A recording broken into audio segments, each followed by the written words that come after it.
জয়পুরের জঙ্গলে একটি কাক বাস করত। জঙ্গলের সমস্ত পাখিরা তাকে গৌরী নামে চিনত। সে তার বাসায় 3টি ডিম দিয়েছিল, আর ডিমগুলি থেকে বাচ্চা ফোটার জন্য অধীর আগ্রহে অপেক্ষা করছিল। আমার ছোট্ট ছোট্ট সোনারা, আর আমি অপেক্ষা করতে পারছি না। তোমরা তাড়াতাড়ি বাইরে এসো। তোমাদের সুন্দর মিষ্টি আওয়াজ শোনার জন্য আমি ছটফট করছি। যখন তোমরা মা বলে আমাকে ডাকবে, তখন আমার জীবন ধন্য হয়ে যাবে। একটি ময়না পাখি কাকের এই কথাগুলি মন দিয়ে শুনছিল। সেও ডিম দেবার জন্য অপেক্ষা করছিল। তখন সে কাকের কাছে উড়ে আসে। বোন, তুমি তো খুব ভাগ্যবান। খুব তাড়াতাড়ি তোমার ডিম থেকে ছোট্ট ছোট্ট বাচ্চারা বাইরে আসবে। তারা সবাই বাইরে এসে তোমার মন আনন্দে ভরে দেবে। তোমার যখন বাইরে যাওয়ার প্রয়োজন হবে কোনো কিছু নিয়ে আসার জন্য, তখন আমাকে বলবে। আমি তোমার ডিমগুলি রক্ষা করার জন্য এখানেই বসে থাকব। ময়না বোন, এটা তো তুমি নিজের পরিবারের লোকের মতো কথা বলেছ। আমি একটা ভালো বন্ধু আর একজনের অবলম্বন পেলাম, আর আমি এখন তোমার উপর বিশ্বাস করে যে কোনো সময় বাইরে যেতে পারি। কিছুক্ষণ পর কাক কিছু খাবারের খোঁজে সেখান থেকে যাবার জন্য তৈরি হয়ে যায়।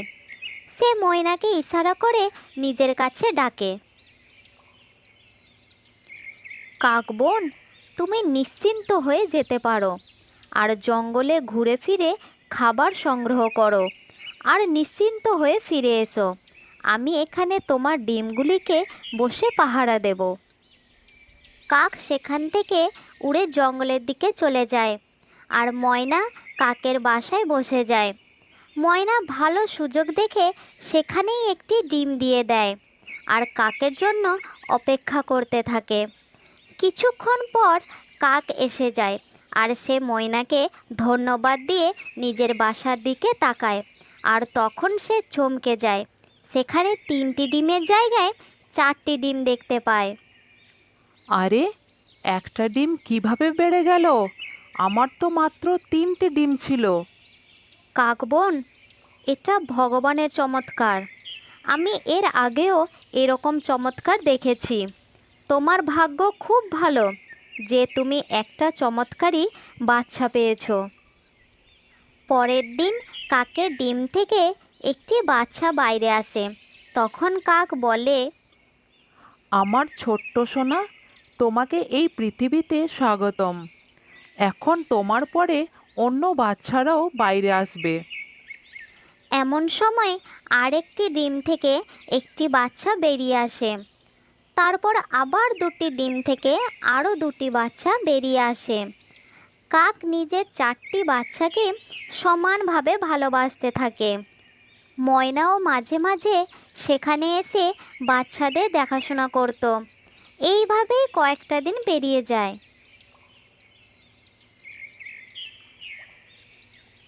এমনভাবেই 4টে বাচ্চাই ধীরে ধীরে বড় হতে থাকে। তাদের মধ্যে একটি বাচ্চা, যেটা ময়নার ছিল, সে ময়নার মতোই দেখতে হয়। সে তার সুন্দর গলার আওয়াজে সবাইকে খুশি করে দিত। কাক তাকেও ততটাই ভালোবাসতো যতটা সে নিজের বাচ্চাদের ভালোবাসতো। এ তো সবই পরমপিতা পরমেশ্বরের কৃপা। এই ছোট ছোট বাচ্চাদের সাথে থেকে যে আনন্দ পাই, সেটা স্বর্গসুখের থেকেও অনেক বড়। বাচ্চাদের মধ্যে ময়নার বাচ্চার আওয়াজ খুব সুন্দর ছিল। সেই আওয়াজ তার নিজের মা ময়নার কানেও পৌঁছে যেত। ময়না মাঝে মাঝেই উড়ে তার কাছে চলে আসতো। একদিন ময়না কাকের বাসায় আসে, আর নিজের বাচ্চাকে কাছে ডেকে আদর করতে থাকে।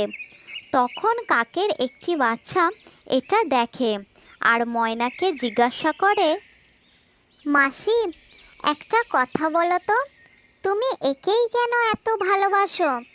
এর আওয়াজ খুব সুন্দর, তাই তুমি একে আমাদের থেকে বেশি ভালোবাসো, তাই না? ময়না এই প্রশ্নের কোনো উত্তর দিতে পারে না, এমন সময় সেখানে মা কাকও চলে আসে। ময়না বোন, আমি জানি এই বাচ্চাটি তোমারই। তুমি তোমার বাচ্চাকে খুবই ভালোবাসো। তোমার এই বাচ্চার ওপর অধিকার আছে। তুমি একে নিয়ে যেতে পারো। আমি জানি সেই 4টি ডিমের মধ্যে একটি ডিম তোমার ছিল। হ্যাঁ বোন, তুমি ঠিকই বলেছ। আমি খুব অলস। আমি নিজের জন্য বাসাও বানাইনি, আর নিজের ডিমটিকে তোমার কাছেই রেখে দিয়েছিলাম। তুমি একে লালন পালন করেছ, এর ওপর তোমারই অধিকার রয়েছে। ময়না বোন, এই বাচ্চার ওপর তোমার অধিকার সবথেকে বেশি। তুমি এর আসল মা। শোনো মেয়ে, এই তোমার জন্মদাত্রী আসল মা। তুমি এর কাছে যাও আর তাকে সন্তানের সুখ প্রদান করো। না মা, আমি তোমাকে ছেড়ে কারো কাছেই যাব না। আমার আসল মা তুমি। আমি তোমার থেকে দূরে যেতে পারবো না। এই মাসি আমাদের কাছে বাসা বানিয়ে থাকতে পারে, কিন্তু আমি তোমার বাসাতেই তোমার কাছে থাকবো। হ্যাঁ বোন, এখানে আমাদের পাশেই বাসা বানাও আর সমস্ত বাচ্চাদের খেয়াল রাখো। ময়না অলস ছেড়ে দিয়ে নিজের জন্য একটি সুন্দর বাসা সেখানে বানায়। কাক আর অন্য বাচ্চারাও তাকে সাহায্য করে। তারপর তারা সবাই মিলে হাসি খুশিতে বাস করতে থাকে।